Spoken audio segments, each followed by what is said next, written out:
이스라엘 백성들은 유월절이라고 하는 것을 지킵니다.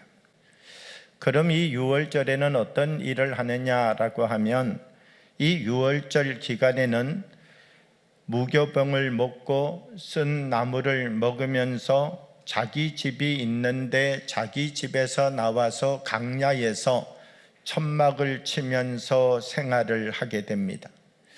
어떻게 보면 일종의 고난주간을 보내는 것입니다. 유월절을 지키는 가장 큰 이유는 애굽 땅 종되었던 때를 기억하고 하나님의 인도하심으로 지금 우리가 살아가고 있음을 발견하고 기억하라는 것입니다. 지금은 해방을 얻었고 자유자가 되었습니다. 그런데 과거의 종이 되었을 때를 기억하면서 살아갈 필요가 있는가라고 하는 것입니다.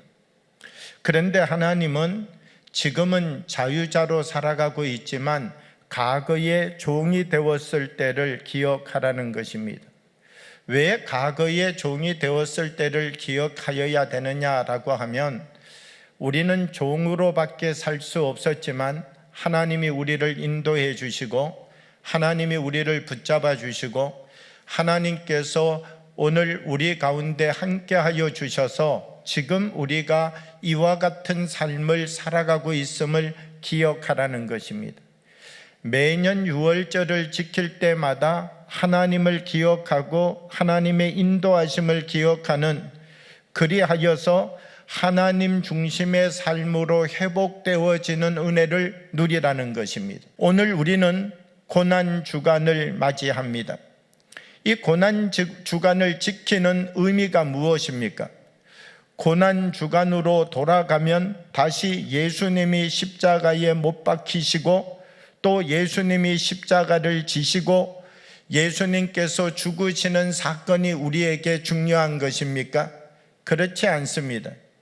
이 고난주간을 통하여서 우리 한 사람 한 사람 속에 하나님 중심의 삶을 회복하라는 것입니다.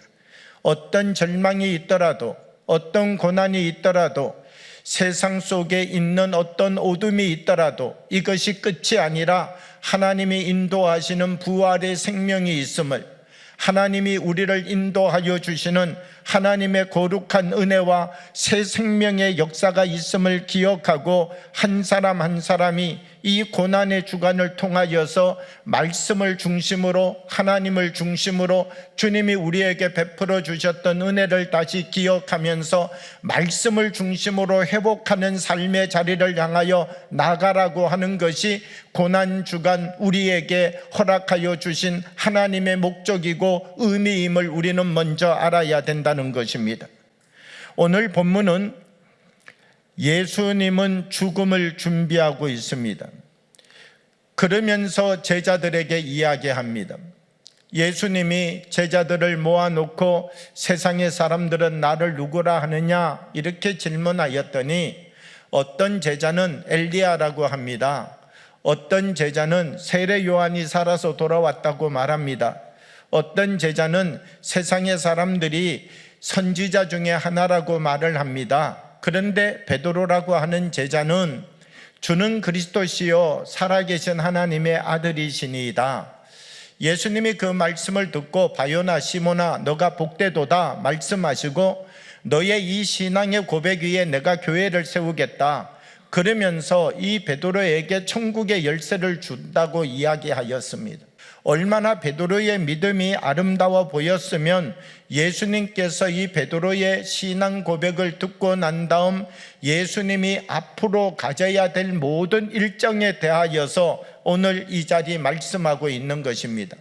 예수님께서 이제 예루살렘에 올라가서 고난을 받고 죽으시고 3일 만에 다시 살아나야 될 것을 제자들에게 말씀하셨다는 것이죠. 베드로는 어떻게 대답하느냐라고 하면 마태복음 16장 22절의 말씀을 보면요, 베드로가 예수를 붙들고 항변하여 이르되 주여 그리하지 마옵소서 이 일이 결코 주께 미치지 아니하리이다. 이것이 베드로의 항변이었다라고 하는 것이죠. 예수님은 이 베드로를 보시면서 베드로에게서 나오는 이것을 구별하여서 베드로에게 이야기합니다. 이것은 베드로가 말을 하고 있지만 베드로의 말이 아니다. 베드로가 자기의 입으로 말하고 있지만 사단이 베드로의 입을 빌려서 말하고 있는 것이다. 이것을 구별하신 예수님께서는 베드로를 향하여 이야기하고 있다는 것입니다.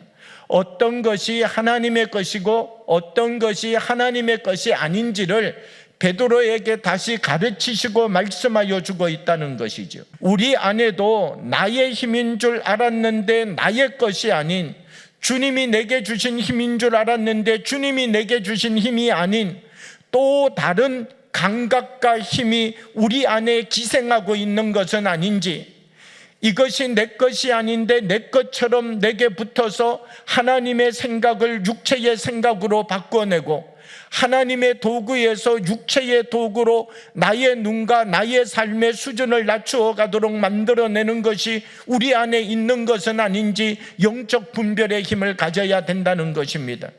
내게 붙어 있으면서 내 안에서 끊임없이 하나님과 우리의 사이를 갈라놓는, 내 안에서 하나님의 일을 생각하는 것 아니라 사람의 일을 생각하게 만들어가는, 그리하여서 우리로 하여금 더 하나님의 풍성한 사람으로 자라나지 못하도록 우리를 붙잡고 있는 그 어둠의 권세를 우리 안에서 끊어낼 수 있는 힘이 있어야 된다는 것입니다. 요셉이라고 하는 사람이 있었습니다.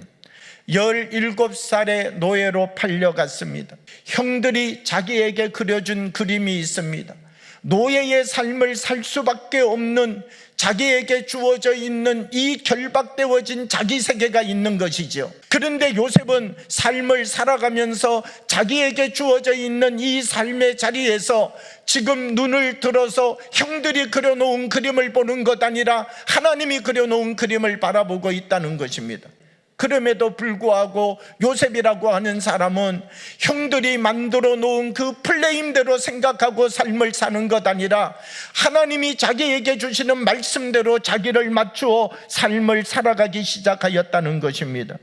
어떤 어둠의 힘이 우리를 붙잡는다 할지라도 그 어둠의 힘에 넘어지는 사람이 아니라 이 고난의 주간 다시 한 걸음 한 걸음 주님과 나를 맞추어내는 거룩한 시력을 회복하고 거룩한 믿음을 다시 회복하여야 된다는 것입니다. 오늘 베드로를 보면 베드로는 얼마나 은혜를 많이 받은 사람입니까?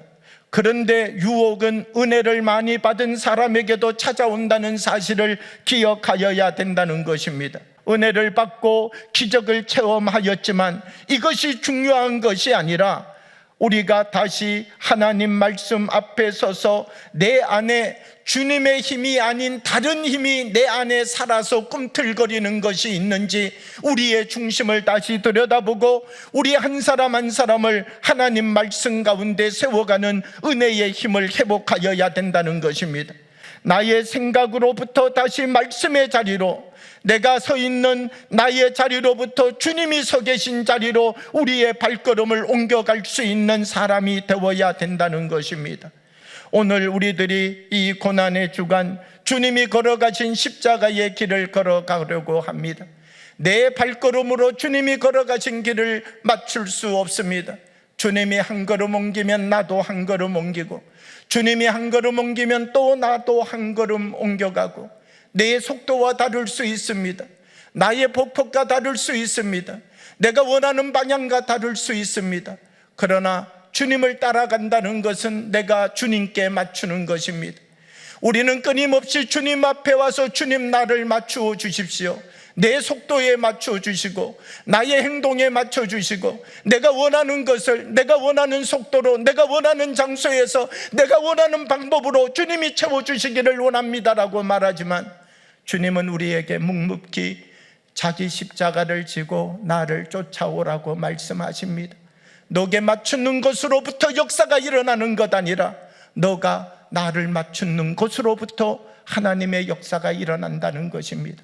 이번 고난주간 우리들이 다시 주님께 맞추는 거룩한 삶의 자리가 되어지기를 원합니다. 우리가 이 한 주간 고난의 주간을 맞이하면서 우리들 속에 그냥 예수님이 십자가에 못 박히셨다가 살아나셨대, 그것으로 끝나는 것 아니라 우리 한 사람 한 사람의 중심이 회복되어지고 주님과 함께 십자가의 삶을 살아갈 수 있는 거룩한 부활의 생명으로 우리들이 다시 지어져 가고 만들어져 가는 영적 기름 부으심이 우리의 삶 가운데 함께 하기를 주님의 이름으로 축복합니다.